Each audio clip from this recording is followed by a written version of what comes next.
Constitution అన్నాం fashion అయిపోయిందని చెప్పేసి మైక్ లో పెద్దగా దేశం అంతా చూస్తుండగా మాట్లాడుతున్నారు పరిపాలించే పెద్దలు. ఇవన్నీ యువత జాగ్రత్తగా గమనించుకోవాలండి.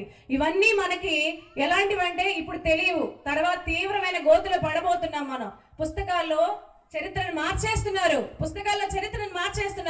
ఆయన ప్రాభవ్యాన్ని తగ్గించడానికి ప్రయత్నం చేస్తున్నారు. బట్ ఎవరైతే ఆయన ప్రాభవ్యాన్ని తగ్గించుకొని మాకు రాజ్యాంగం అవసరం లేదు, మాకు ఇంకొకటి లేదు, మాకు వాళ్ళెవరూ చేయలేదు, అంబేద్కర్ గారు ఒక్కరిని హైలైట్ చేశారు, ఇది రాజకీయ కుట్ర అన్న వాళ్ళు నోరు మూసుకొని కాన్స్టిట్యూషన్ చేత పట్టుకొని ప్రమాణం చేసే పరిస్థితికి అంబేద్కర్ గారు తీసుకొని వచ్చారు నిన్న మొన్న ఎలక్షన్స్ లో కూడా.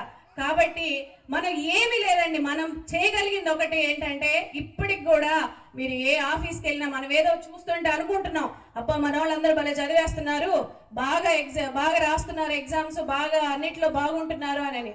5% కన్నా తక్కువే ఉంటుంది మన SC ST కమ్యూనిటీ ఆఫీసెస్ లో.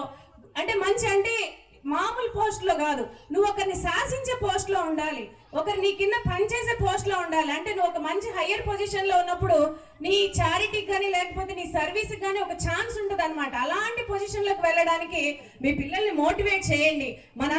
మనందరికి బాధ్యత అది.